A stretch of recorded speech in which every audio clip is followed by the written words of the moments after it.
João 13, e a gente vai ler do verso 1 ao verso 10, só para ter um texto como base.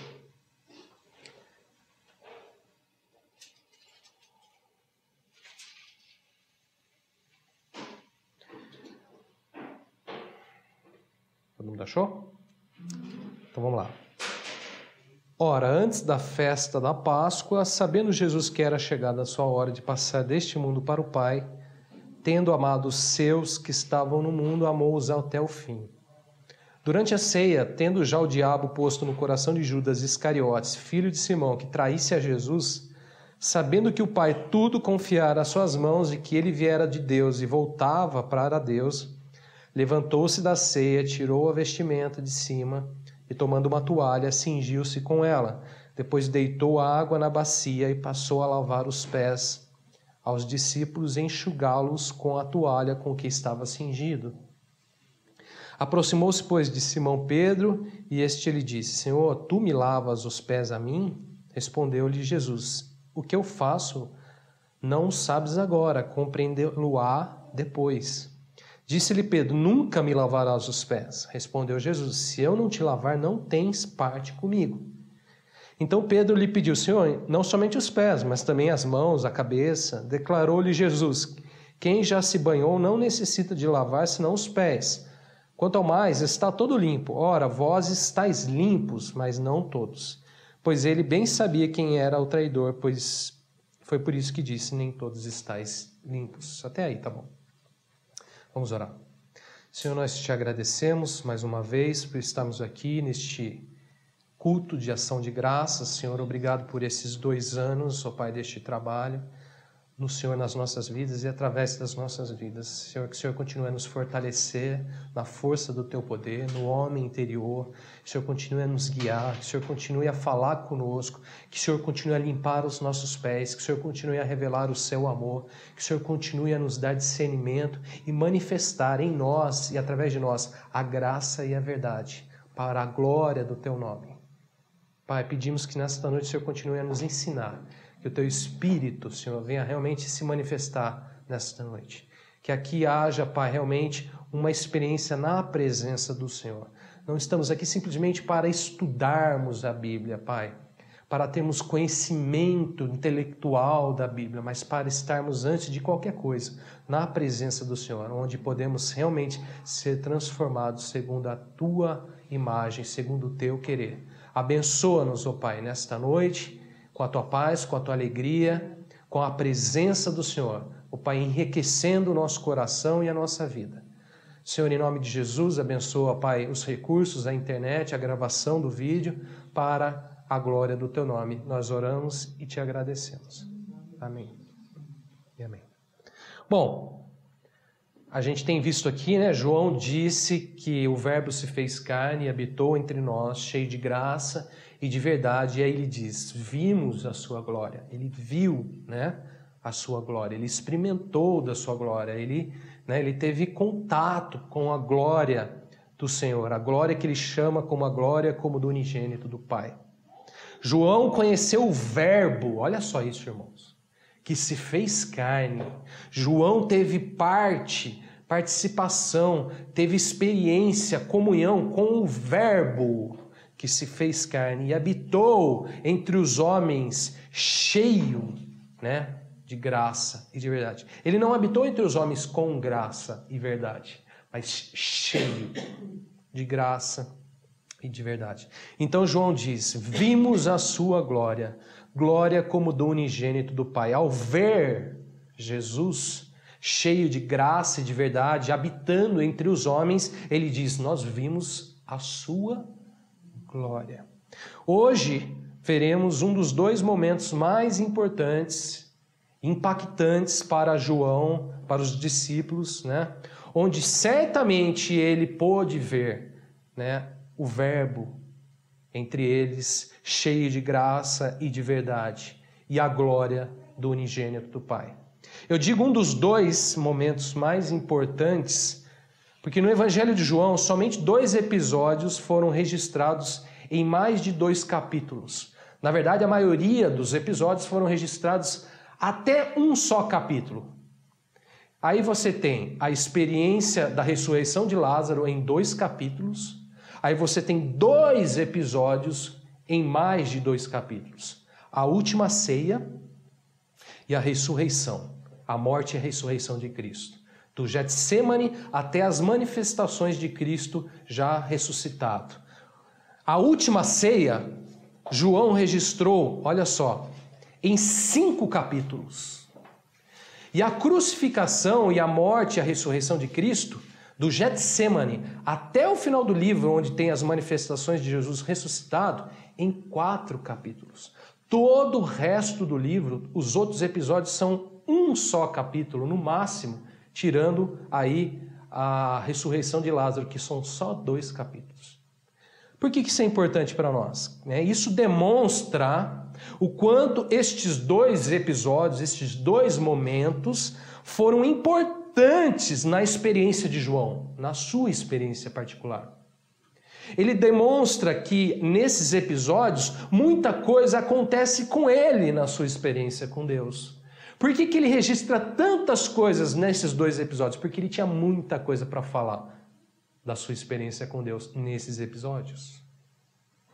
E é uma coisa que é interessante, a gente está falando aqui de ver a glória, ele diz, vimos a sua glória, né? Se você pegar o Evangelho de João, do começo até o fim, você vai ver que dá para perceber que essa experiência com a glória de Deus, ela vai crescendo. A primeira vez que ele fala sobre a glória de Deus é quando ele fala sobre a transformação da água no vinho. Lembra disso? Ali, aquele episódio, são 12 versículos. Ele registra aquele episódio em 12 versículos. Depois ele vai falando, os episódios vão crescendo, as manifestações da graça e da verdade em Cristo vão ganhando corpo, vão ganhando corpo, vão ganhando corpo, até chegar nesses 2 momentos. No momento da última ceia e no momento que a gente pode chamar, né, da morte e da ressurreição de Cristo. Do Getsemane até os últimos eventos registrados no livro de João. O que isso significa? Que a experiência, que a comunhão de João com a glória de Deus, com Cristo, com a verdade, ela foi amadurecendo. Ela foi crescendo. Ela foi se tornando cada vez mais profunda, mais verdadeira, mais real na sua experiência, na sua vida. Hoje, né, nós entramos aqui, certamente, num dos, se não o mais, né, profundo para João, entre os 2 mais profundos. A morte e a ressurreição, 4 capítulos. A última ceia, 5. Ele registrou a última ceia em 5 capítulos, mais do que a morte e a ressurreição. Muita coisa acontece com ele ali. Muita coisa ele recebe, né, de Cristo ali, da graça e da verdade. Muita coisa ele traz para a vida dele, com certeza. Bom, sobre o episódio que nós vamos ver hoje, podemos dizer que definitivamente foi na presença de Jesus que João experimentou da porção da graça e da verdade mais profunda na sua vida. Foi na presença de Jesus que João pôde ver definitivamente a glória de Deus, a glória do Senhor em Cristo Jesus se manifestando. É na presença de Jesus que João, sem dúvida, diria, sem dúvida, se nós estivéssemos hoje com João, falando, João, onde você viu a glória de Deus? Ele com certeza diria, olha, ali na presença de Jesus, naquele momento, na última ceia, eu diria, entre nós, ali, a graça e a verdade, a glória do unigênito do Pai, ali entre nós. Isso é maravilhoso.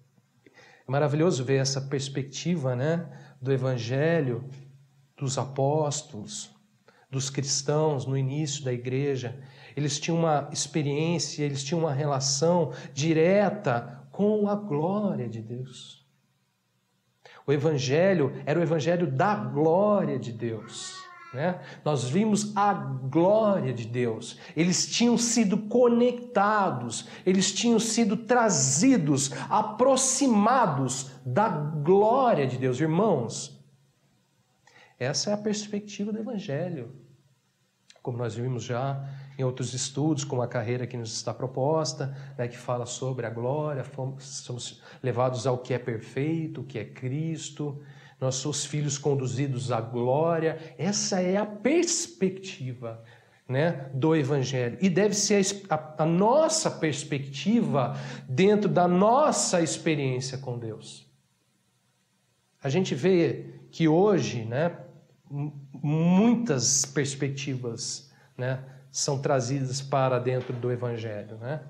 Alguns acreditam que o Evangelho é para trazer só recursos. Há outros que o Evangelho é para simplesmente ajudar-nos nos nossos problemas pessoais, né? Embora isso possa até acontecer conosco, na nossa experiência com Deus, não é a perspectiva do Evangelho.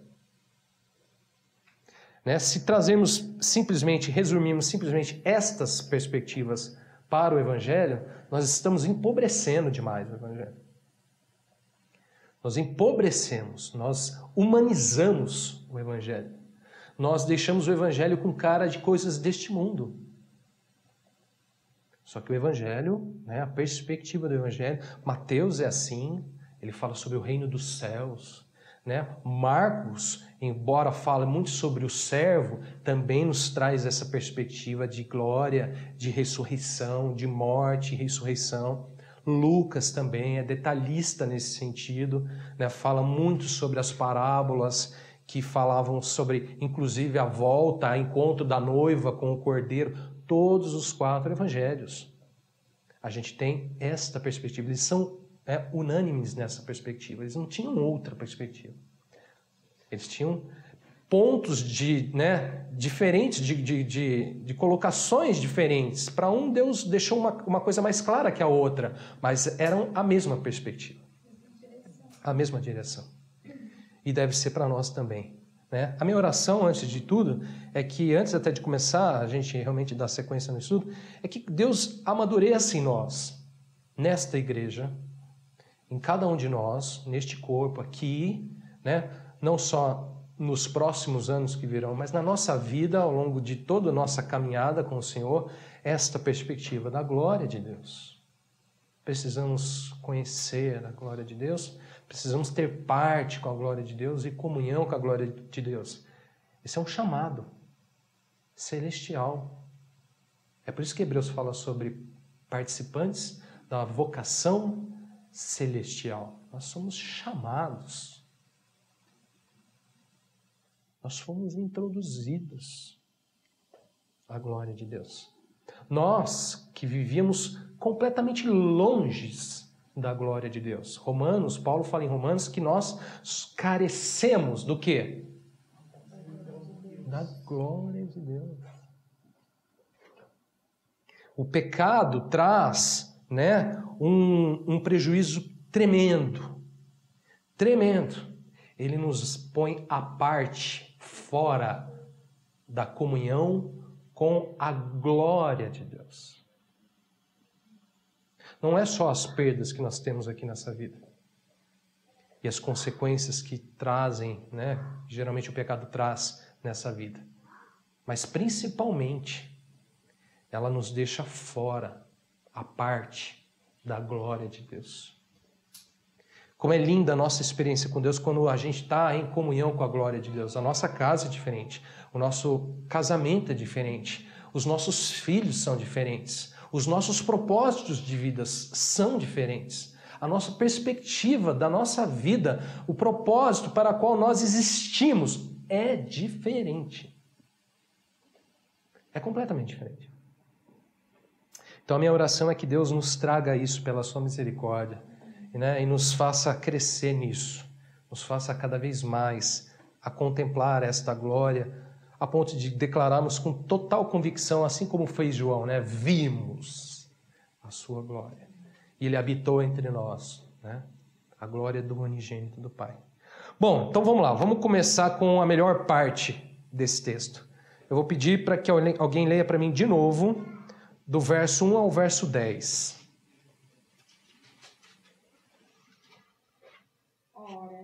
Antes da festa da Páscoa, sabendo Jesus que era chegada a sua hora de passar deste mundo para o Pai, tendo amado os seus que estavam no mundo, amou-os até o fim. Durante a ceia, tendo já o diabo posto no coração de Judas Iscariotes, filho de Simão, que traísse a Jesus, sabendo este que o Pai tudo confiara às suas mãos e que ele viera de Deus e voltava para Deus, levantou-se da ceia, tirou a vestimenta de cima e, tomando uma toalha, cingiu-se com ela. Depois, deitou água na bacia e passou a lavar os pés aos discípulos e a enxugá-los com a toalha com que estava cingido. Aproximou-se, pois, de Simão Pedro, e este lhe disse: Senhor, tu me lavas os pés a mim? Respondeu-lhe Jesus: O que eu faço não o sabes agora, compreendê-lo-ás depois. Disse-lhe Pedro: Nunca me lavarás os pés. Respondeu-lhe Jesus: Se eu não te lavar, não tens parte comigo. Então Pedro lhe pediu: Senhor, não somente os pés, mas também as mãos e a cabeça. Declarou-lhe Jesus: Quem já se banhou não necessita de lavar senão os pés. Quanto ao mais, está tudo limpo. Ora, vós estáis limpos, mas não todos. Obrigado, João. Bom, o que a gente vê aqui, né, nesse episódio, nesse trecho aqui das Escrituras? Aqui o relato de um momento de muita intimidade com Deus. Né, de um momento extremamente intenso, profundo, né, de muita proximidade com Cristo, com a graça, com a verdade, com Jesus. Né? Diz a palavra, verso 1, que antes da festa da Páscoa, olha só, sabendo Jesus que era chegada a hora de passar deste mundo para o Pai, verso 3, sabendo este que o Pai tudo confiara às suas mãos e que ele viera de Deus e voltava para Deus, tendo amado os seus que estavam no mundo, amou-os até o fim. Agora olha só, verso 2. Durante a ceia, olha só, é um momento, o que está acontecendo ali? É durante uma ceia, é um momento de muita proximidade, né? É um momento muito próximo, muito íntimo. Durante a ceia, verso 4, levantou-se da ceia, tirou a vestimenta de cima e tomando uma toalha, cingiu-se com ela. Depois deitou água na bacia e passou a lavar os pés aos discípulos e enxugá-los com a toalha com que estava cingido. Irmãos, note bem, foi na presença de Jesus, foi em um momento íntimo, né, próximo a ele, que João e os discípulos descobriram o quão profundo era o amor de Jesus por eles. Olha só. Um amor que a palavra aqui descreve como um amor até o fim. Ou seja, um amor pleno, né? Um amor resistente, um amor forte, um amor duradouro. E por que não dizer, um amor impactante. Né? É nesse relato que João descreve, próximo a Jesus, né, no momento íntimo com Jesus, que ali ele percebeu que Deus amou os seus, Jesus amou os seus até o fim. Irmãos, aqui um detalhe simples sobre uma vida com Deus, que provavelmente vocês já sabem, mas vale a pena relembrar. Nós falamos muito sobre o amor de Deus, não é isso mesmo? Como cristãos, geralmente, né, vira e mexe, nós falamos sobre o amor de Deus, entre nós e com outros. Desejamos muito provar do amor de Deus, não é isso? Nós temos necessidade, somos plenamente carentes do amor de Deus. Agora, sabe onde realmente provamos esse amor? Na presença de Jesus. Isso é simples, mas é extremamente verdadeiro. Onde nós encontramos e de fato desfrutamos do amor de Jesus, na presença de Jesus. Digo isso, sabe por quê? Porque olha só o que acontece muitas vezes conosco. Muitas vezes queremos provar desse amor, muitas vezes queremos desfrutar do amor de Deus, mas não estamos na presença de Jesus. Queremos o amor, mas não buscamos estar na presença de Jesus. Queremos desfrutar do amor de Deus, mas não queremos estar na presença de Jesus. É verdade ou não é? Muitas vezes queremos provar do amor de Deus, mas se esquecemos de buscar a presença de Jesus, de estar na presença de Jesus, de cultivar a presença de Jesus, de se aproximar de Jesus. Irmãos, sem dúvida, se estivermos na presença de Jesus, se procurarmos termos momentos íntimos com Ele, assim como João e os discípulos nesse momento aqui, certamente provaremos do amor de Deus por nós e seremos impactados por este amor. Certamente. E aqui eu não estou falando de igreja, né? Eu não estou falando de religião, estou falando de intimidade com Deus, de proximidade com Ele, né? De relação direta, íntima com Ele. É o que nós mais precisamos. É o que nós mais ansiamos e necessitamos como igreja. Agora, olha só que interessante, irmãos. João, né, viu e relatou Jesus realizando muitas coisas extraordinárias, não é verdade? Os discípulos viram, os apóstolos viram, né? O Senhor realizando coisas extraordinárias com o seu poder, com a graça, com a verdade. Mas sabe onde ele escreveu algo sobre o amor de Deus intimamente ligado a ele? Não foi no momento de milagre. Foi quando ele estava... Não foi no momento de ressurreição de ninguém, de cura dos olhos de ninguém. Não foi no momento de levantar um coxo. Foi no momento de intimidade na presença de Jesus. Foi ali que ele provou do amor de Deus e provou também da glória de Deus. Embora João relate, no capítulo 3, verso 16, aquele versículo famoso sobre o amor de Deus, que Deus amou o mundo de tal maneira, que deu o seu Filho unigênito para que todo aquele nele crê não pereça, mas tenha vida eterna. Ele cita isso no capítulo 3. Somente no capítulo 13 ele vai falar amor de novo. Só que quando ele fala do amor no capítulo 13, ele fala de uma maneira íntima, uma maneira próxima. No capítulo 3 é um discurso de Jesus para Nicodemos. Com Nicodemos. No capítulo 13, é uma experiência que ele fala assim, amou os seus, ele se vê lá na história. Ele se vê próximo daquilo. Ele se vê íntimo daquilo. Mas não é um momento onde Jesus faz nenhum milagre, a não ser a revelação da sua graça e verdade e glória entre os seus, Mas ele não vê ali, você não vê ele curando nada, ninguém, não é verdade? Transformando nada em outra coisa, você não vê isso. Você vê o que, simplesmente? Uma proximidade. O relato de um momento íntimo. O relato de um momento próximo. Irmãos, é isso que nós precisamos. Como igreja, nós precisamos ser pessoas que têm proximidade de Jesus. Precisamos voltar a ser uma igreja impactada na presença de Jesus. Uma igreja que vive intimamente, próxima de Jesus. Irmãos, precisamos ser cristãos que vivem momentos íntimos, próximos com Jesus. Isso é o que faz toda a diferença. Como igreja, isso é tudo que nós precisamos. Tudo.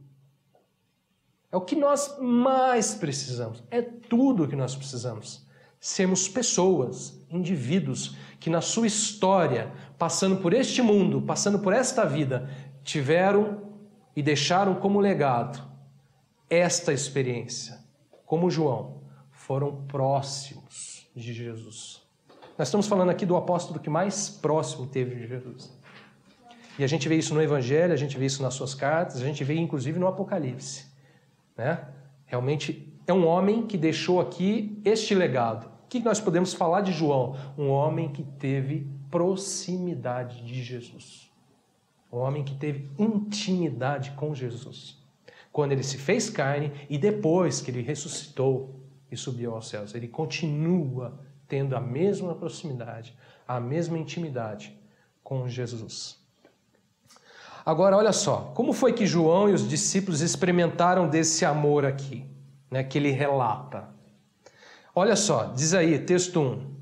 Sabendo Jesus que era chegada a sua hora de passar deste mundo para o Pai, tendo amado os seus que estavam no mundo, amou-os até o fim. Pense comigo, irmãos, Jesus já sabia, olha só, que tinha chegado a sua hora, né, do quê? De voltar para o Pai. Ele já sabia que tinha chegado a hora que ele voltaria para o Pai. A gente já vai falar sobre isso. Sabendo disso, então, diz o texto, que tendo amado os seus, durante a ceia, olha só, versos 4 e 5, levantou-se, tirou a sua vestimenta, a vestimenta de cima, tomou a toalha, cingiu-se com uma toalha, depois deitou água numa bacia, passou a lavar os pés aos discípulos e a enxugá-los com a toalha com que estava cingido. Irmãos, aqui é algo lindo e extremamente importante para nós, uma experiência real, verdadeira, legítima, né, impactante com Cristo, com o amor dele. Algo que só descobrimos em momentos íntimos com Jesus. Por isso que está aí, ó, na presença de Jesus. É por isso que está aí. Esse é o resuminho da história, viu? Desse primeiro trecho. Só na presença de Jesus, só em um momento íntimo com ele a gente tem isso. A gente vive isso. A gente descobre isso. Jesus, por amor aos seus, é o verbo que se fez carne, habitou entre nós e a si mesmo se esvaziou, a si mesmo se humilhou, despiu-se, cingiu-se com uma toalha e passou a limpar os pés dos seus discípulos. Irmãos, é na presença de Jesus que nós entendemos e descobrimos que os nossos pés, irmãos, são limpos pelo Senhor.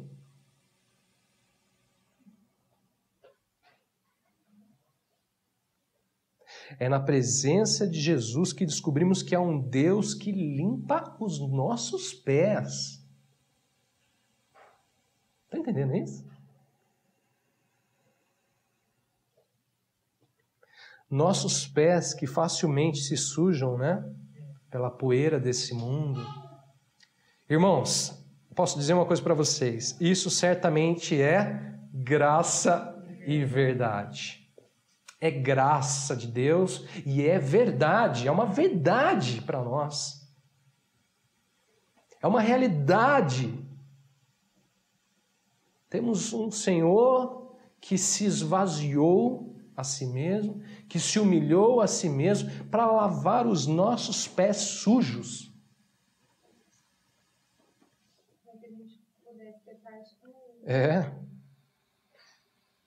Isso aqui, irmãos, é muito importante para nós como cristãos, nossa vida cristã, nossa caminhada com Ele. Precisamos entender bem o que isso significa, né? Vamos dar uma olhada. Verso 6 diz assim: aproximou-se, pois, de Simão Pedro e este lhe disse. Jesus se aproxima de Pedro e Pedro diz assim ao Senhor: Senhor, tu me lavas os pés a mim?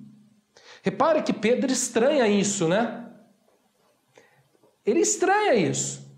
Ele diz: Senhor, o Senhor vai lavar os meus pés? É como se ele dissesse: eu é que deveria lavar os seus pés e não o Senhor a mim. Tu vai lavar os meus pés? Nós deveríamos lavar os seus pés. Ele estranha. Aí olha só, verso 7. Respondeu Jesus: o que eu faço não sabes agora, compreendê-lo-ás depois. Irmãos, somos exatamente assim na presença de Jesus, muitas vezes. Deus faz algo em nossa vida, Deus opera algo na nossa vida, o Senhor se revela na nossa vida de maneira, né, peculiar a Ele, e nós não entendemos. Só vamos entender depois. Muitas vezes bem depois. Muito depois. Irmão, sabe o que é isso? Isso é graça. Isso é verdade. Isso é provada a graça, né? Graça que nos foi concedida em Cristo Jesus. Deus faz algo em nós e a gente não está nem entendendo o que Ele está fazendo. Vai entender só depois. Hoje, pensando muito nesse texto, eu lembrei de um versículo que Deus me deu no comecinho da minha caminhada com Ele, que eu lembro que quando Ele me passou aquele texto eu não entendi nada. Até hoje está me amadurecendo ainda aquele versículo. Eu falei, nossa, como isso é verdade na nossa vida. Como muitas vezes Deus está ali fazendo algo por nós, trabalhando na nossa vida, limpando os nossos pés, e a gente não está nem entendendo o que Ele está fazendo. A gente não consegue nem compreender, nem muitas vezes nem aceitar. Senhor, como você vai fazer um negócio desse? Como Pedro.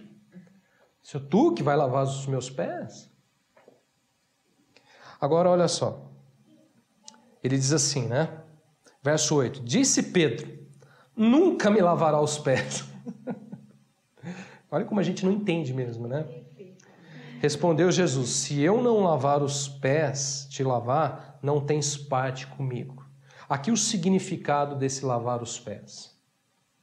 Aqui o significado desse momento onde João descobre do amor de Deus, os discípulos descobrem do amor de Deus. Olha só, ele diz assim, se eu não te lavar, não tens parte comigo, irmãos. Espiritualmente falando, o que é este lavar dos pés pelo Senhor? O Senhor lavando os nossos pés. Podemos dizer que é algo que o Senhor opera em nós por graça, purificando-nos, nos lavando-nos para termos parte com Ele. Estamos falando aqui de parte com a glória de Deus, de comunhão com Ele, de comunhão com a sua glória, comunhão com a verdade, comunhão com a graça. Ter parte com Ele. Irmãos, João, Pedro, os discípulos, ali naquele momento, ali na presença de Jesus, descobriram que o Senhor fazia algo para que eles tivessem parte com Ele. Você sabe o que significa ter parte com alguém ou com algo? É ter participação. É adquirir porção. Irmãos, que lindo, o Senhor ali mostrava a eles que eles foram chamados não somente para ser os seus discípulos, um seguidor, um aprendiz, né? Mas para sim ter parte com Ele. Temos parte com Ele. A igreja tem parte com Cristo. Fomos chamados para ter parte com o Senhor. Ah, como isso é grandioso, como isso é tremendo. Como isso faz diferença quando nos despertamos para essa realidade. Que eu não sou chamado simplesmente para ser um estudante de Jesus. Embora nós nos propomos muitas vezes para estarmos aqui estudando a palavra de Deus, nós não somos somente estudantes do Senhor. Fomos chamados para ter parte com Ele. Aonde que João descobre isso? Na presença de Jesus. Onde nós podemos descobrir isso? Na presença de Jesus. Como o nosso relacionamento com Deus muda ao descobrirmos que pela graça e pela verdade em Cristo Jesus temos parte com Deus. Como isso é transformador. Como isso é, libertador. Descobrir em Cristo que pela graça, pela verdade nele, temos parte com Ele. Isto certamente é graça e verdade, irmãos. Isso é verdade. Parece ser até uma utopia muitas vezes, não parece? Mas é verdade. é verdade. E também é amor. Por que João fala sobre amor nisso tudo, né? Como que pode, né? Só o amor de Deus mesmo. A gente é preenchido pelo amor de Deus quando a gente descobre que a gente tem parte com Ele, que Deus tem nos chamado para ter parte com Ele. Que a gente foi chamado não só para servi-lo, embora servimos e servimos com alegria, né? Mas para termos parte com Ele. Tem uma porção que nos é dada. João fala muito sobre isso nesse episódio. Né? A gente vai falar, por exemplo, olha só. Olha o comecinho do verso 14, né? Do capítulo 14. Ele fala assim: não se turbe o vosso coração, credes em Deus, crede também em mim. Na casa do meu pai há muitas moradas. Olha só do que ele está falando, irmãos. Isso a gente vai falar no próximo estudo, se Deus permitir. Mas ele está falando de uma coisa aqui, né? Olha só, na casa de meu pai, há o quê? Muitas moradas. Você foi introduzido na casa do pai. E a morada na casa do pai. O engraçado é porque não fala para ser vizinho, né, cara? Não é vizinho, não é colega, né? Não é vizinho. É na casa dele. É dentro. Muito bem, é isso mesmo. Você vê como a visão dele é totalmente intimista, né? Próxima, assim, bem próxima. E esse cuidado, né, para que nosso coração não precisa se preocupar, que ele mesmo já providenciou, né, essa morada. Que é obra dele, né? Cabe a nós. É obra dele, né? É graça. É graça e é verdade. Verso 9, irmãos. Então Pedro lhe pediu: Senhor, não somente os pés, mas também as mãos e a cabeça. A gente é assim também, muitas vezes. Quando Pedro pensa em entender o que o Senhor estava fazendo com ele, ele está pensando que está entendendo. Você vai ver logo por quê. Quando ele está pensando que ele está entendendo, ele diz assim: ah, Senhor, então não só os pés, né? A mão, a cabeça, vai tudo. Ah, irmãos, né? Nós não somos assim, muitas vezes. Se não somos, deveríamos, né? Deveríamos ser assim, né? Mesmo que não entendendo, a gente se jogar na presença de Deus mesmo.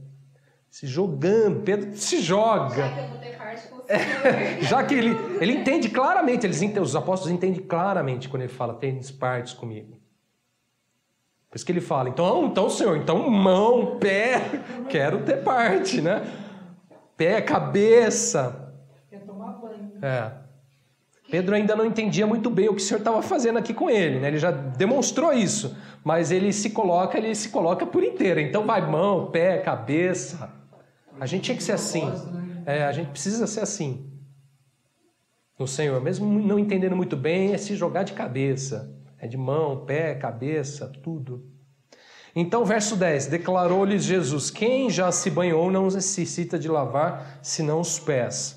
Quanto mais está todo limpo. Ora, vós estáis limpos, mas não todos. Aqui entramos em um outro assunto, em um outro aspecto daquele momento ali, próximo de intimidade com Jesus. Na presença de Jesus, João e os discípulos descobrem o amor profundo dele, né? O amor profundo de Deus, mas também outras coisas. Vamos lá. Alguém lê para mim o verso 2...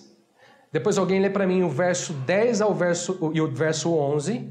E depois alguém, verso 21 ao verso 30. Eu vou repetir. Alguém lê para mim o verso 2. Alguém lê para mim o verso 10 e o verso 11. E alguém lê para mim do verso 21 ao verso 30. Por favor. Durante a ceia, tendo já o diabo posto no coração de Judas Iscariotes, filho de Simão, que traísse a Jesus. Declarou Jesus: quem já se banhou não necessita de lavar senão os pés. Quanto mais, está todo limpo. Ora, vós estáis limpos, mas não todos. Pois ele sabia quem era o traidor. Foi por isso que disse: nem todos estáis limpos. Agora, verso 21 ao 30. Dito nessas coisas, angustiou-se Jesus em seu espírito e afirmou: em verdade vos digo que um dentre vós me trairá. Então os discípulos olharam uns para os outros, sem saber a quem eles se referiam. Ora, ali estava conchegado a Jesus um dos seus discípulos, aquele a quem ele amava. A esse fez Simeão Pedro sinal, dizendo: pergunta a quem ele se refere. Então, aquele discípulo, inclinando-se sobre o peito de Jesus, perguntou-lhe: Senhor, quem é? Respondeu Jesus: é aquele a quem eu dei um pedaço de pão molhado. Tomou, pois, um pedaço de pão e, tendo molhado, deu a Judas, filho de Simão Iscariotes. E, após o bocado, imediatamente entrou nele Satanás. Então disse Jesus: o que pretendes fazer, faz-o depressa. Nenhum, porém, do que estava à mesa percebeu a que fim lhe dissera isso. Pois, como Judas era quem trazia a bolsa, pensaram alguns que Jesus lhe dissera: compra o que precisamos para a festa, ou lhe ordenara que desse alguma coisa aos pobres. Ele, tendo recebido o bocado, saiu logo, e era noite. Bom, João, na presença do Senhor, descobriu, né, o quanto que o amor de Deus é profundo, o quanto o amor de Deus é grandioso por nós. Mas descobriu também outras coisas. Veja só, verso 10, Jesus declarou assim: quem já se banhou não necessita de lavar senão os pés, quanto ao mais está todo limpo. Ora, vós estáis limpos, mas não todos. Note só, Jesus afirma aqui que os discípulos já estavam limpos. Com certeza, Jesus se referia aqui ao que ele mesmo diria logo a seguir sobre sermos limpos pela palavra de Deus. Capítulo 15, aí nesse mesmo momento da última ceia, verso 3, Jesus disse assim: vós já estáis limpos pela palavra que vos tenho falado. Então Jesus declara: vós todos já estão limpos.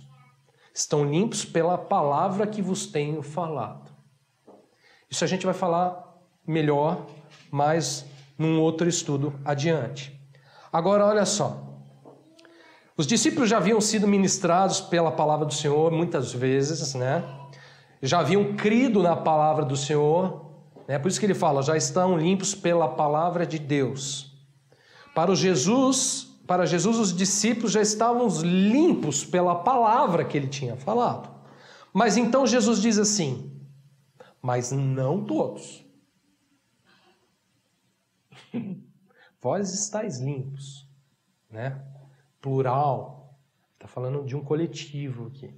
Vós. Não está falando tu, né? Vós. Mas aí ele fala assim: mas não todos. Nem todos os que estavam ali na presença de Jesus estavam limpos aos olhos de Jesus. Olha que interessante. Eu pergunto, a quem Jesus se referia? Com certeza você sabe essa resposta, exatamente. Judas, verso 11 diz: pois ele, Jesus, sabia quem era o traidor. Foi por isso que disse: nem todos estáis limpos. Note bem, irmãos, presta atenção. Entre eles ali havia um traidor. Um traidor, olha a palavra. Este, sem dúvida, era a quem Jesus se referia, que não estava limpo. O traidor não estava limpo. Bom, vocês sabem, Jesus estava se referindo a Judas. A gente já vai falar sobre ele. Antes, porém, quero destacar aqui uma questão muito importante, que também a gente só descobre na presença de Jesus, né? Mesmo na presença dele, do Senhor, haverá aqueles que não estão limpos. Haverá aqueles que não têm parte com ele. Aonde eles estavam aqui? Todos eles? Na presença do Senhor, na ceia, no momento íntimo, né? Próximo de Jesus. Mas nem todos ali estavam próximos definitivamente de Jesus. Nem todos ali estavam limpos, nem todos ali eram de fato seus discípulos verdadeiros. Seus discípulos verdadeiros. Nem todos ali de fato tinham parte com ele. Como nós podemos saber disso, irmãos? Como nós podemos identificar isso? estando na presença dele. Isso aqui é uma questão espiritual, real, verdadeira. E isto é verdade, irmãos. Isso não é graça, né? Isto é verdade. Esta é uma realidade espiritual verdadeira que nós só descobrimos na presença de Jesus. Foi na presença de Jesus que João, os discípulos, souberam que ali, irmãos, mesmo ali, diante da graça, diante da verdade, diante da glória de Deus, havia entre eles um que não estava limpo. Diz a palavra que, verso 2, durante a ceia, tendo já o diabo posto no coração de Judas Iscariotes, filho de Simão, que traísse a Jesus. Olha que interessante, irmãos. Durante a ceia, olha só, o diabo já tinha posto no coração de Judas o quê?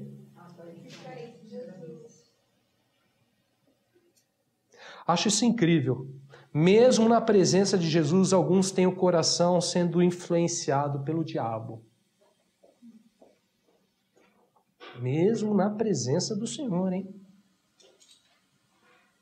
Mesmo ali, diante dele, haverá alguns sendo influenciado, o seu coração influenciado por Satanás, pelo diabo. O diabo, diz a palavra, e é verdade, colocou no coração de Judas, olha só. Já tinha posto, olha só, foi o diabo que colocou lá, no coração dele, que traísse a Jesus. Um homem que estava na presença de Jesus. Isso é incrível, como a gente pode estar por perto e ao mesmo tempo muito longe, né? Já reparou?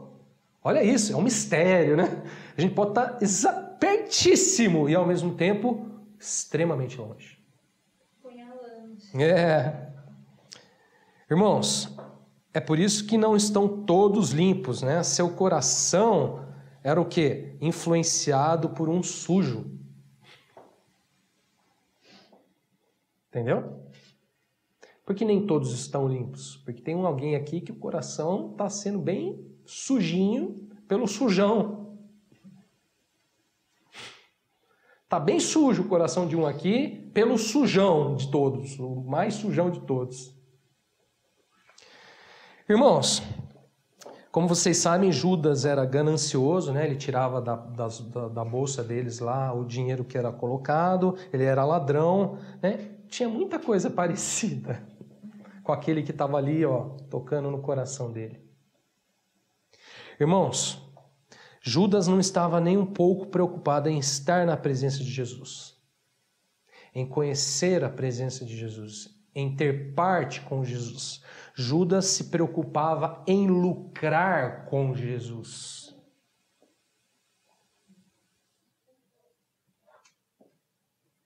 Se você pegar a história de Judas, você vai ver que Judas se preocupou unicamente em lucrar com Jesus.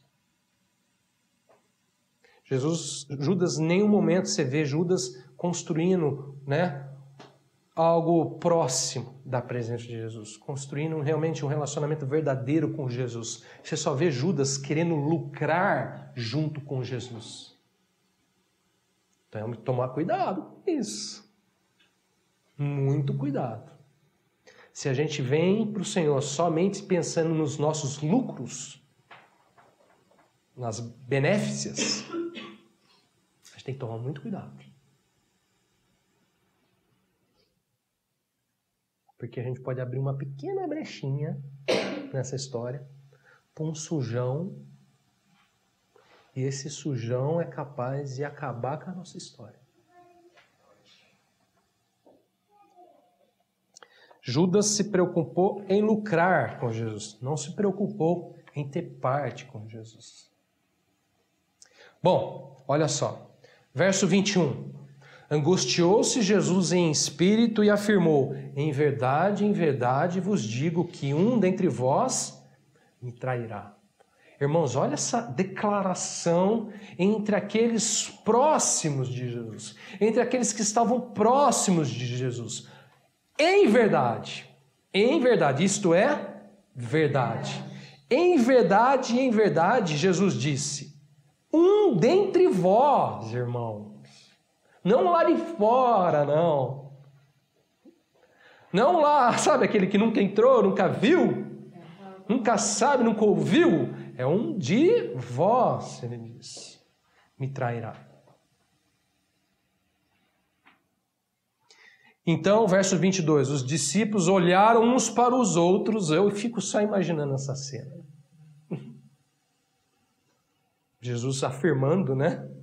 Jesus declarando isso e eles ali olhando uns para os outros.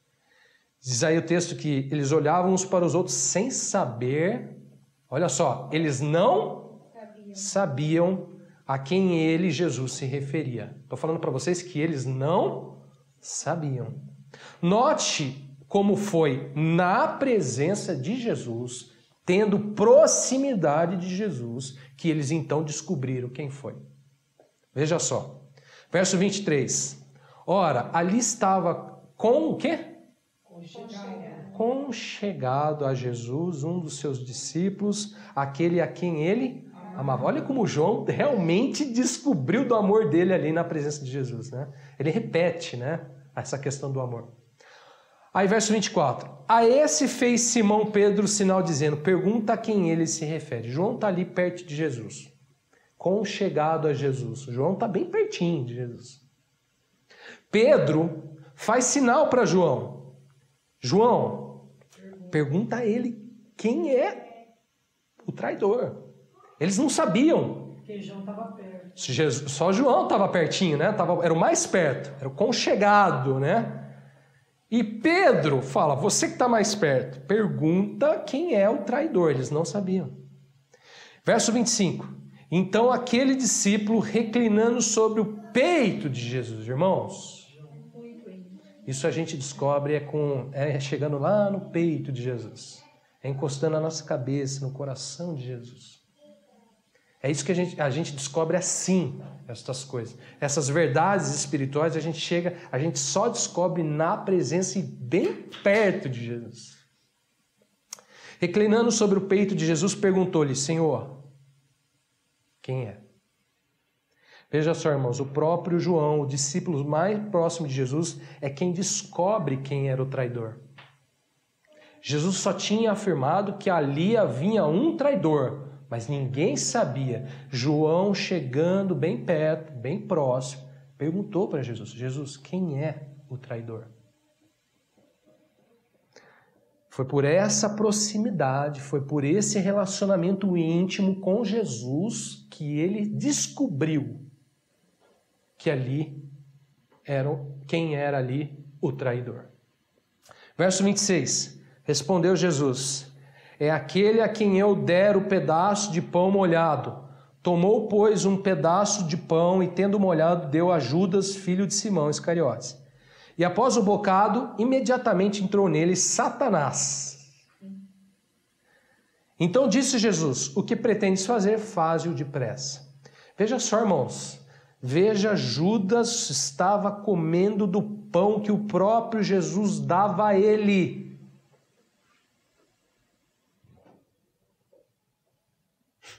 Estava comendo da mão de Jesus, estava comendo da mão de Deus. Tem gente comendo da mão de Deus, prontinho para trair ele. Já pensou nisso? Diz a palavra que quando Jesus dá o pão a ele, foi Jesus que deu o pão a ele. Olha isso, ele comeu da mão de Jesus. Ele pega do bocado da mão de Jesus. Diz o texto que quando ele pega do bocado, verso 27, imediatamente entrou nele.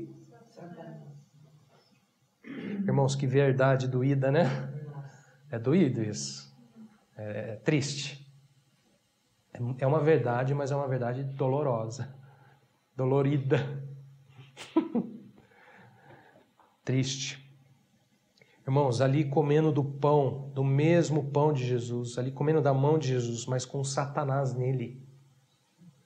Como que a gente sabe quem é Jesus? Chegando bem pertinho de Jesus. Eu estou falando para vocês aqui. Como a gente sabe que essas coisas, né?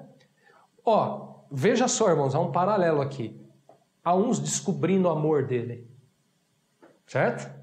Há uns descobrindo, desfrutando, provando. João está ali já provando a quem ele amava, a quem ele amava. Ele está ali na presença de Jesus e ele amou até o fim a quem ele amava. Ele está provando e descobrindo de um Deus que lava os pés, né? Um Deus que cuida, um Deus que vai até o fim, o amor dele até o fim. E tem um outro que no coração está o quê?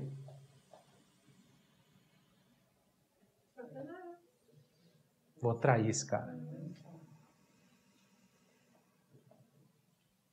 A questão toda aqui envolve muito o coração, né?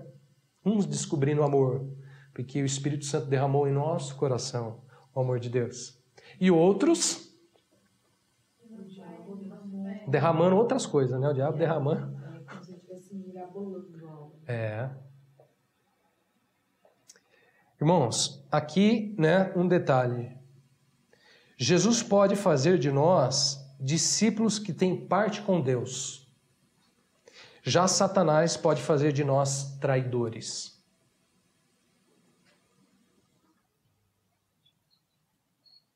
Jesus pode fazer de nós, né, discípulos seus que têm parte com Deus.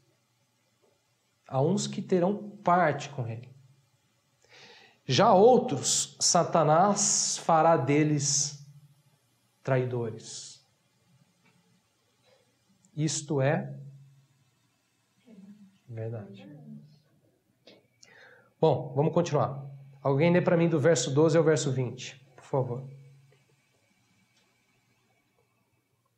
Depois de lhes ter lavado os pés, tomou as vestes e, voltando à mesa, perguntou-lhes: Compreendeis o que vos fiz? Vós me chamais o mestre e o Senhor, e dizeis bem, porque eu o sou.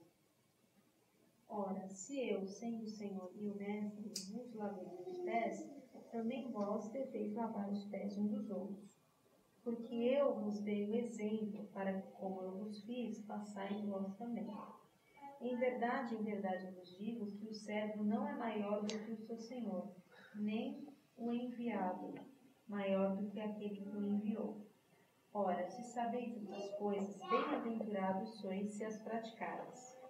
Não falo a respeito de todos vós, pois eu conheço aquele que escolhi. É antes para que se cumpra a Escritura. Aquele que come do meu pão levantou contra mim seu calcanhar. Desde já vos digo, antes que aconteça, para que, quando acontecer, creais que eu sou. Em verdade vos digo, quem recebe aquele que eu enviar, a mim me recebe, e quem me recebe aquele que me enviou. Bom, eu falei para vocês que esse momento é um momento extremamente impactante na vida de João, né? É um momento extremamente próximo do Senhor, de muita intimidade, muito profundo, tudo o que acontece aqui. João descobre do amor, né, da profundidade do amor de Deus.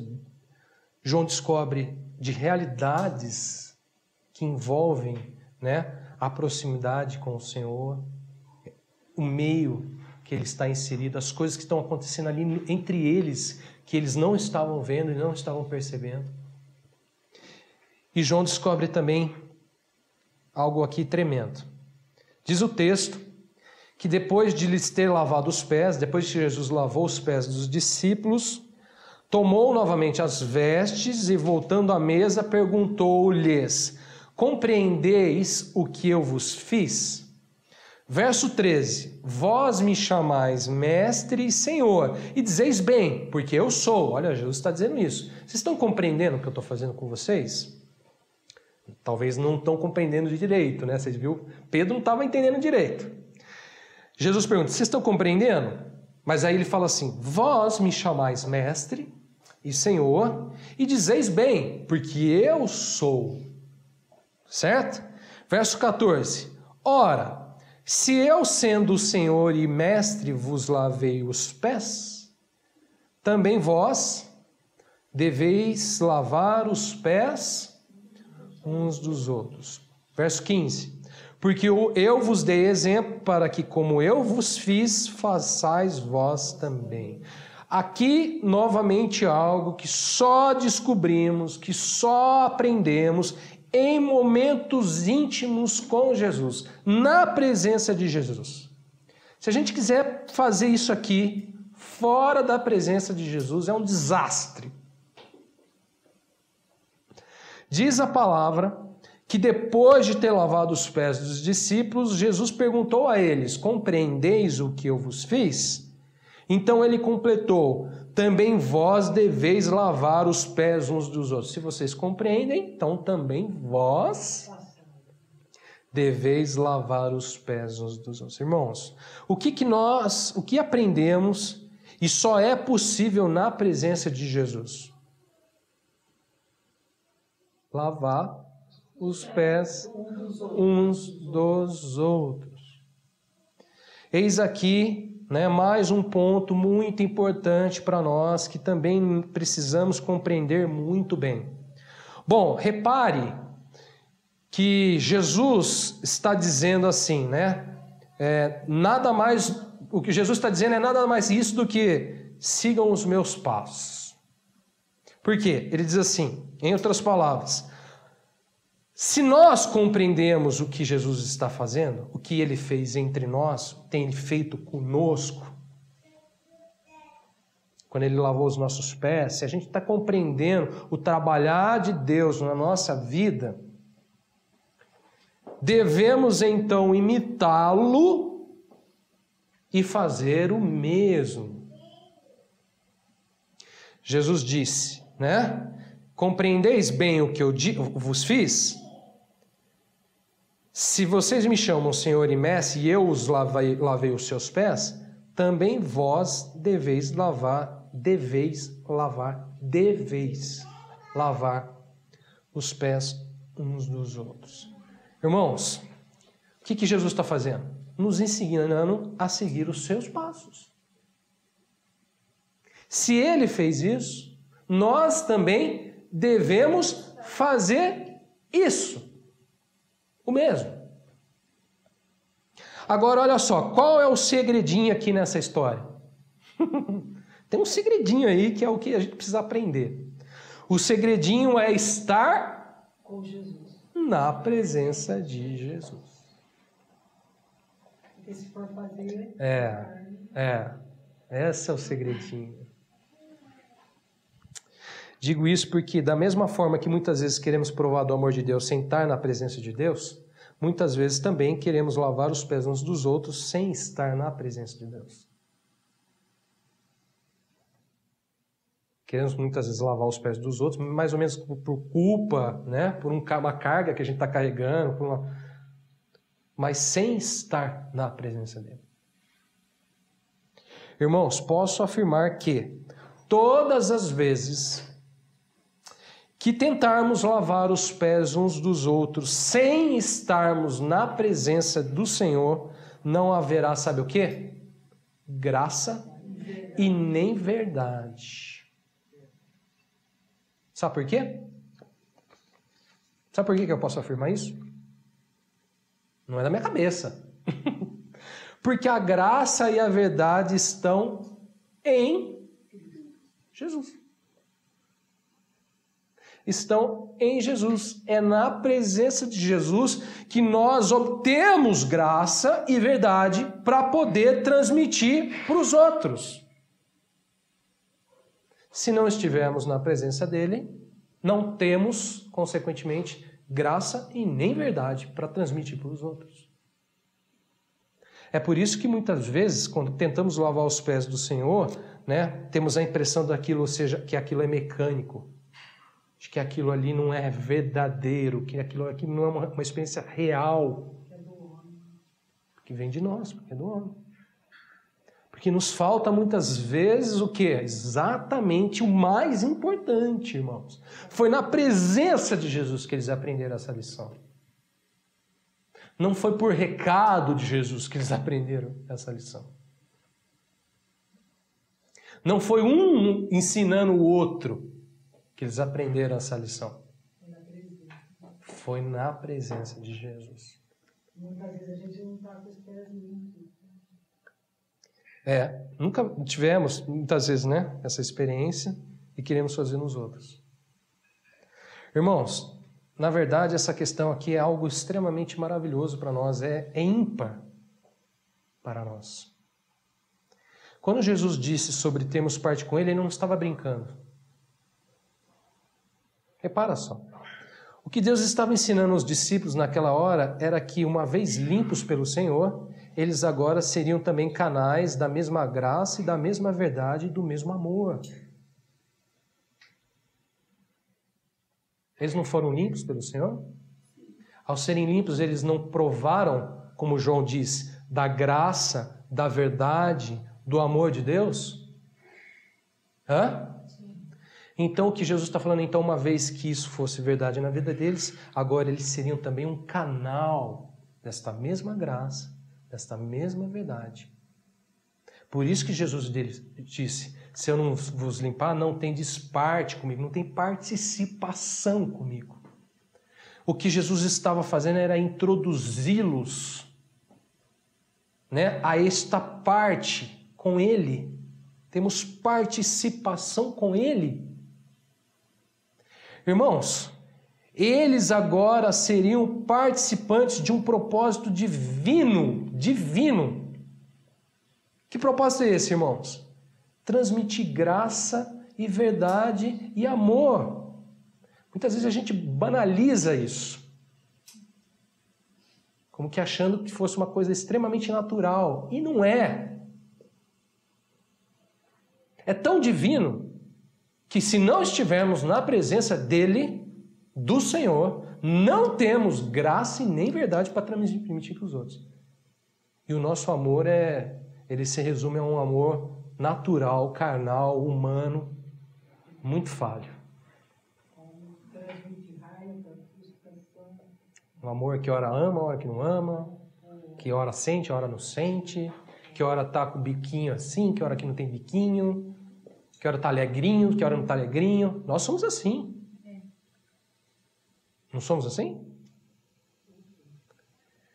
Irmãos, Jesus ali naquele momento, Ele mesmo disse, verso 20, em verdade vos digo, quem recebe aquele que eu enviar, a mim me recebe. E quem me recebe, recebe aquele que me enviou. Olha o propósito divino que estes homens foram inseridos, irmãos. Aquele que recebe quem eu enviar, a mim me recebe. É ter parte ou não é ter parte com ele?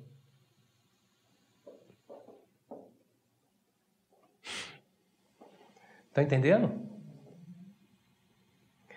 Irmãos,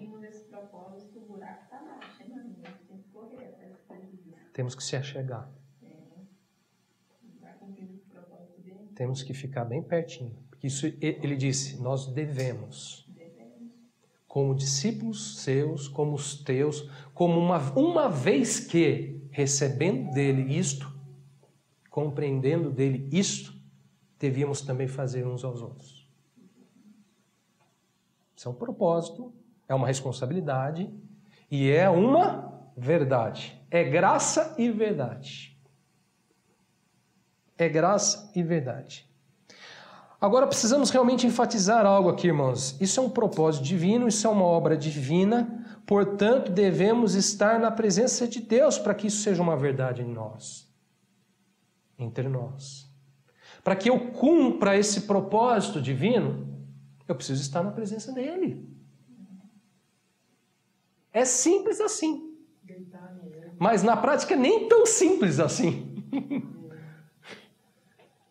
É deitar o ombro mesmo. Tem que estar aconchegado a Jesus. Para que esse amor possa fluir, né? Esse amor que João estava ali recebendo. João foi chamado de o apóstolo amoroso. Nas cartas dele ele fala só Deus é amor, é ele quem proclama essas verdades, né? para que o amor flua sobre as nossas vidas, irmãos, o segredo é estar na presença dele.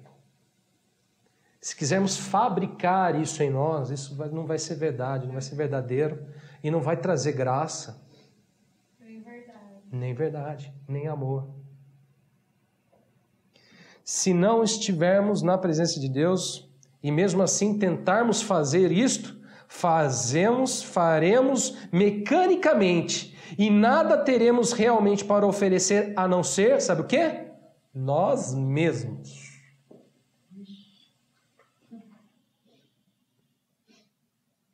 Entendeu? Irmãos, isto é verdade. Bom, sobre essa questão, precisamos compreender também uma outra verdade. Jesus disse assim no verso 16: em verdade vos digo que o servo não é maior do que o seu senhor, nem o enviado maior do que aquele quem o enviou. Irmãos, veja só. Verso 17: ora, se sabeis estas coisas, bem-aventurados sois, se as praticardes. Pergunto a vocês, o que Jesus estava ensinando aos discípulos com estas palavras? Que tem tudo a ver com esse propósito divino de transmitir graça e verdade. Em resumo, Jesus estava ensinando o seu sentimento a eles. Jesus estava transmitindo aos discípulos o seu sentimento a eles. Nós precisamos ter o sentimento de Cristo. Paulo mesmo falou, tem de vós o mesmo sentimento que houve também em Cristo Jesus. Se isso não for uma verdade, também isso não vai ser verdadeiro. A gente precisa entender muito bem isso para que esse propósito divino de fato aconteça. Nós precisamos estar na presença de Jesus e entender exatamente o pensamento, o sentimento de Jesus, para que isso seja uma verdade. Veja só, vamos recapitular um pouco. Jesus mesmo sendo o Senhor, né? Sendo Ele Senhor, se despiu, cingiu-se com uma toalha, passou a lavar os pés aos discípulos. Ou seja, Jesus mesmo sendo o Senhor, Ele o quê? Ele se humilhou para poder cumprir aquele propósito divino. Vocês concordam comigo? Hã? Para cumprir aquele propósito divino, Ele mesmo, sendo o Senhor, Ele mesmo se humilhou. Certo? Olha só. Ele mesmo disse assim, verso 13: vós me chamais mestre e Senhor, e dizeis bem, porque eu o sou. Verso 14: ora, sendo eu Senhor e mestre, vos lavei os pés. Olha só, irmãos, vós também deveis lavar os pés uns dos outros. Irmãos, quando então Jesus disse que o servo não é maior do que o seu senhor, o que ele está dizendo? Somos todos iguais. Não tem as mesmas obrigações que um tem, o outro também tem. Vamos parar para pensar um pouquinho nisso aí. Se ele, sendo o Senhor e mestre, lavou os pés uns dos outros, e ele disse, o servo não é maior do que o seu senhor, deveis lavar os pés uns dos outros. Se a gente não entender isso muito bem, esse dever, a gente complica. Mas podem, né? Não, se eu quiser, quando quiser. Se temos parte com ele, devemos. Irmãos, esse é o sentimento dele. É o próprio sentimento dele. É dele que está vindo isso. Parte dele isso. Começa com ele isso. Né? Ele diz aí, em outras palavras, ele estava dizendo assim, que nós não somos maiores do que ele. Então devemos também ter o mesmo sentimento que ele teve. É como se ele dissesse, se eu sendo o Senhor me humilhei, vós também devem se humilhar. Vocês também devem se humilhar. Irmãos, isto é, se queremos ser canais de graça, de verdade e amor, né, aos outros. Se quisermos lavar os pés uns dos outros. Se quisermos termos parte com Ele. Participação com Ele. Não é obrigado. Não é obrigado. Claro que não é. Mas é o mesmo sentimento dele. É esse sentimento que funciona. Tem que ser esse sentimento. Se quisermos termos isso. Se quisermos. Se quisermos, né? O mais lindo que nisso aqui, tudo, Jesus quando lavou e falou todas essas coisas, inclusive do traidor ele lavou. Lavou. O mesmo sentimento e amor que ele lavou no João. Lavou todo mundo. Mesmo sabendo. Lavou, mas ele não estava limpo. Não estava ali.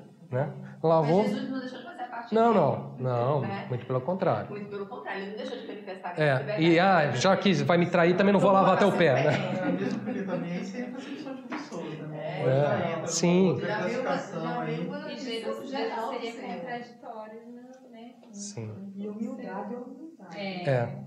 Falando em humildade aqui, em que sentido é a humildade que ele demonstra aqui? Em servir o próximo. Em servir, em amar o próximo. Mesmo ele sendo Senhor, ele demonstrar isso. Com certeza. Eu resumiria da seguinte forma. Este humilhar aqui que ele está falando, né, que nós estamos vendo aqui, significa ter consciência de servo. Consciência de servo.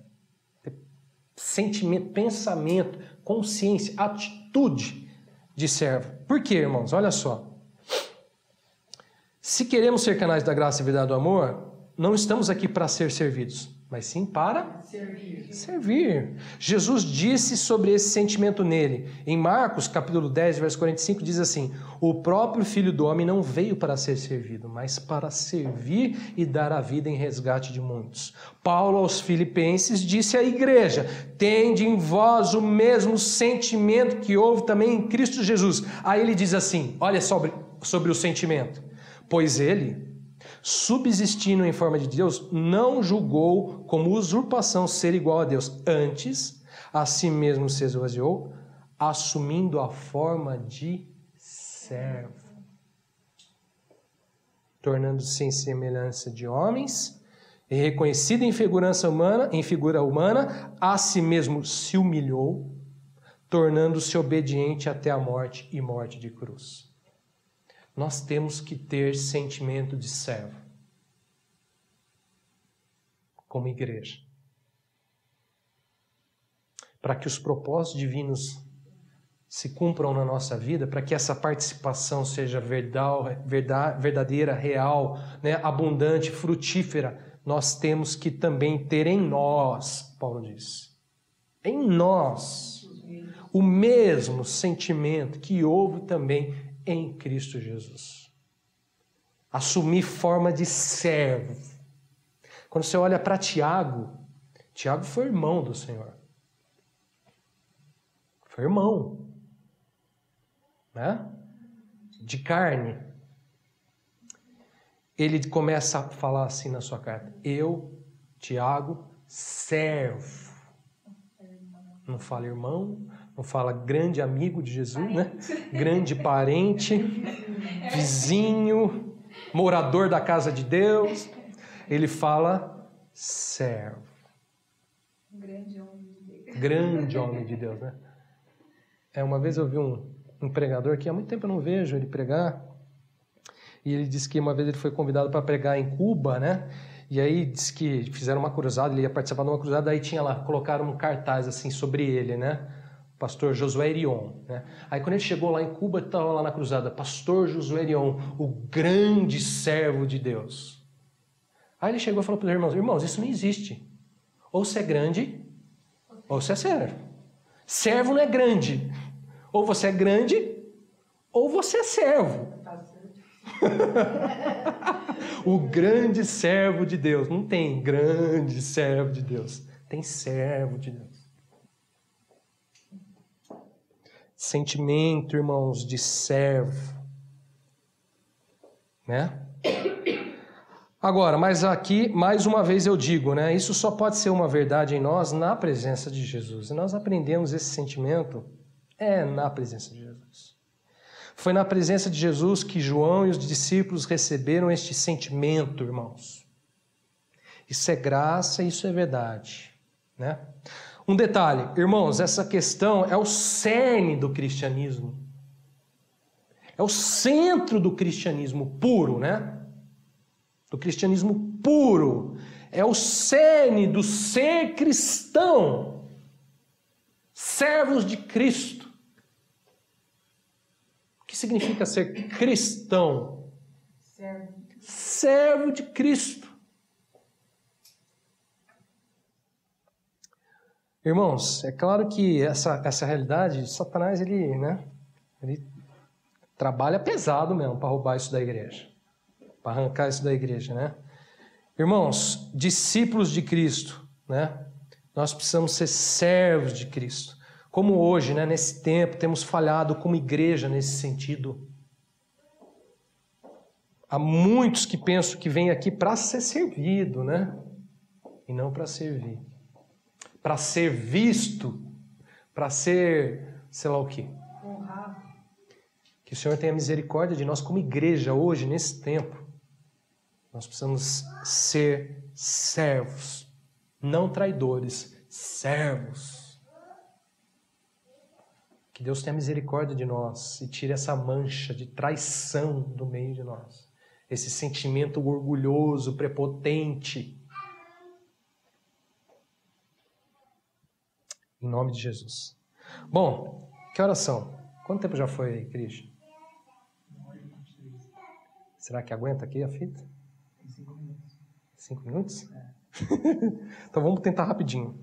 João, verso 13, 31 a 35. Quando ele saiu, disse Jesus: agora foi glorificado o homem e Deus foi glorificado nele. Se Deus foi glorificado nele, também Deus o glorificará nele mesmo e glorificá-lo-á imediatamente. Filhinhos, ainda por um pouco estou convosco. Buscar-me-eis, e o que eu disse aos judeus também agora vos digo a vós outros. Para onde eu vou, vós não podeis ir. Novo mandamento vos dou, que vos ameis uns aos outros, assim como eu vos amei, que também vos ameis uns aos outros. Nisto conhecerão todos que sois meus discípulos, se tiverdes amor uns aos outros. Nesse trecho das Escrituras, João descreve duas questões que, sem dúvida, só enxergamos, só aprendemos na presença de Jesus. A primeira, versos 31 e 32. Quando ele saiu, Judas, saiu da presença deles. Aqui eu preciso passar, né? Quando Judas saiu da presença dos discípulos, Jesus disse assim: agora foi glorificado o Filho do Homem. E Deus foi glorificado nele. Se Deus foi glorificado nele, também Deus o glorificará nele mesmo, e ele glorificá-lo-á imediatamente. Eu acho que eu vou parar só aqui, senão a gente corre e a gente perde. Depois a gente continua, sabe do que vem, se Deus permitir. Veja só, irmãos, vamos pensar um pouco nesse texto aqui. Judas havia saído, né, da presença do Senhor com aquela intenção diabólica do quê? De trair Jesus. É diabólico? Ou foi Satanás que fez isso no coração dele e Satanás estava nele. Agora veja bem, naquela hora que Judas saiu para traí-lo, olha só, para realizar aquela obra diabólica de traí-lo, Jesus declarou: agora foi glorificado o Filho do Homem e Deus foi glorificado nele. Ah, aqui é algo muito divino, muito divino. Só na presença de Jesus para a gente entender isso, compreender isso. Isso é muito de Deus, irmãos. Algo que só na presença do Senhor nós aprendemos. Irmãos, deixe-me dizer, a glória de Deus, a glória do Senhor está muitas vezes em momentos que não vemos glória nenhuma. Nesse caso, pelo contrário, né? Você não vê glória na traição. Não vemos glória nenhuma no que estava acontecendo. Mas Jesus disse naquele momento: agora foi glorificado o Filho do Homem e Deus foi glorificado nele. Ah, irmãos, a glória de Deus não está em castelos, não está em fancy cars. Você sabe o que significa fancy cars? Carro de luxo. Irmãos, a glória de Deus não está em títulos, em mérito, não está em nada que pode vir desse mundo e o que esse mundo pode oferecer. Isso é uma verdade, irmãos. A glória de Deus está no cumprimento dos propósitos em Cristo Jesus. Vou repetir. A glória de Deus não está em nada nesse mundo, em nada que pode, porventura, vir deste mundo. A glória de Deus está no cumprimento dos propósitos de Deus em Cristo Jesus. Irmãos, estão lembrados? João disse que quando Jesus esteve entre eles, cheio de graça e de verdade, eles, os discípulos, João, viram a glória de Deus, certo? Sem dúvida, esta glória a quem ele se referia, ele contemplou, sabe aonde?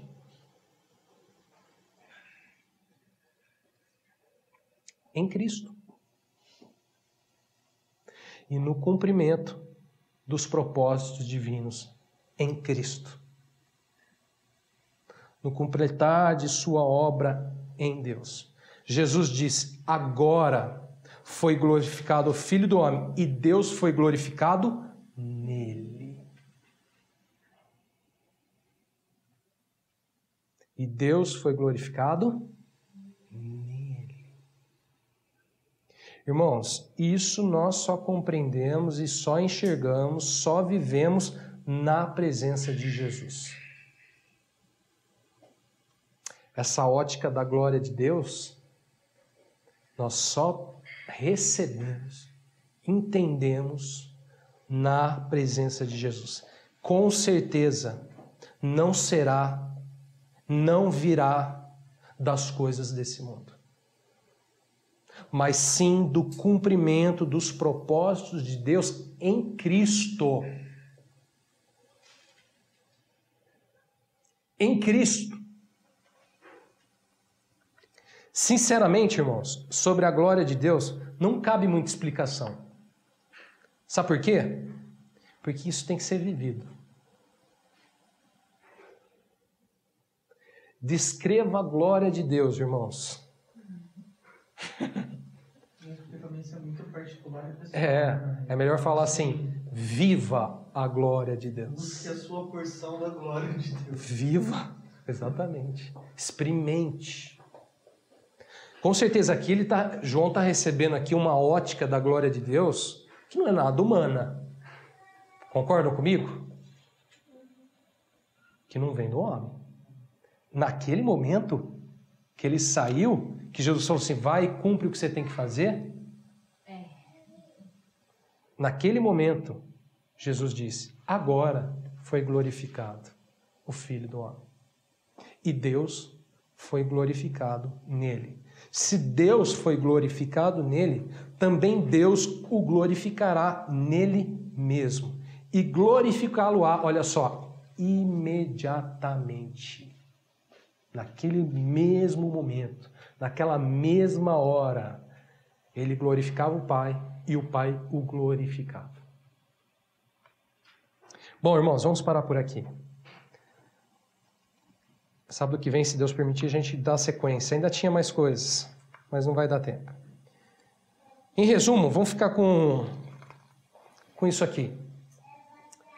Na presença de Jesus.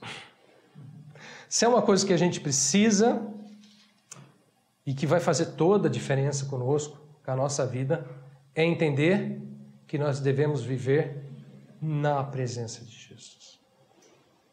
O que mais precisamos é sim da presença de Jesus. Se quisermos provarmos do amor de Deus, se quisermos descobrir as verdades que nos rodeiam, se quisermos aprender a sermos canais, instrumentos da graça e da verdade de Deus, e se quisermos conhecer de fato a glória de Deus, somente na presença de Jesus.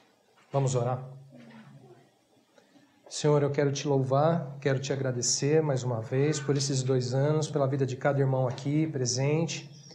Quero te agradecer porque o Senhor tem nos dado nesse tempo todo, Senhor, muito da tua palavra, muito da tua verdade, muito da tua graça. O Senhor tem, de fato, se manifestado no nosso meio, nos ensinado.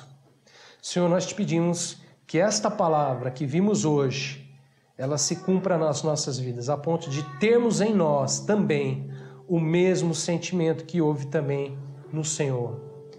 Nos ensina, Pai, da tua graça, da tua verdade e transmite a nós, Pai, as tuas verdades, os teus propósitos. Faz de nós, Senhor, participantes, aqueles que têm parte, Senhor, contigo e com os teus propósitos. Nós te pedimos isso para a glória do teu nome e para a glória de Deus Pai. Em teu nome oramos e agradecemos. Amém. Amém. Se você quer orar, irmão, fique à vontade.